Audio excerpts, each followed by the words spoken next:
Dan Ventura, the Boston Herald. We're here with Steve Solly, the girls basketball coach at Lexington High School. Steve, I'm sure you've seen a lot of gimmick defenses have played on Anna in 4 years. What is the weirdest one you've ever seen? I've seen a triangle and two on her, where the two defenders were on her, on both sides of her. It was kind of interesting, but we stuck to the script of just playing the zone offense, and she moves without the ball so well that she creates separation. I mean, to score 1,850 plus points, I mean, it says a lot for her. What is the biggest attribute you think she has? I think her explosiveness on both sides of the ball is probably her greatest skill set. She can be in a defensive stance on the ball defending, and with two hands get a steal out of the air and convert that to two points the other way. You've seen her play for 4 years. What is the one thing that maybe a play or anything that's jumped out that made you even go, wow? She's had a couple of full speed spin move finishes that's just, you don't see it coming. You think most kids lose control on a spin. She accelerates and finishes the play, and sometimes even gets fouled and still gets it to go. Some of those. Hey, we're here with star basketball player Anna Kelly at Lexington High School.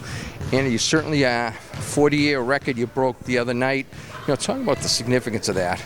I think it's a really great thing to have happen. Obviously, I didn't come into the high school with the plans of breaking that record. It kind of just happened, but I heard about the guy, read up a little bit on him, and it turns out he was a really great player. And I was actually at the place where I work out, and the guy knew him, and he was like, "It's so funny when you said you didn't know who he was, because I knew him personally, because I think it's just that huge age gap, the years difference. He's held that record for a long time, so it's the difference was kind of just oh wow, it's a long time since the record's been beaten." The bad part of having a reputation as a scorer is that you get a lot of gimmick defenses. How frustrating is that?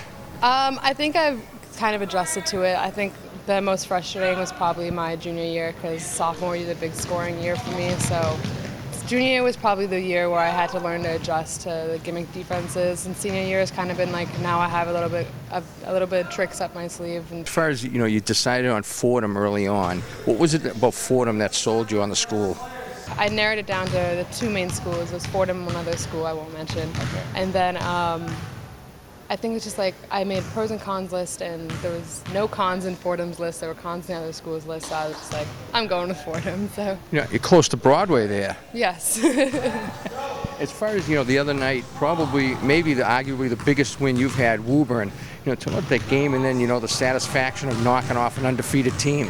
Felt great. I think ever since the first time we played them was a little bit of a sting to it when we lost. So I was no way are we losing to them on senior night. And so everyone brought it, everyone on the bench, even those who didn't play, they had so much energy and they brought it, and we had a bunch of people coming to the game, so pretty cool. Great. Congratulations. Thanks for everything.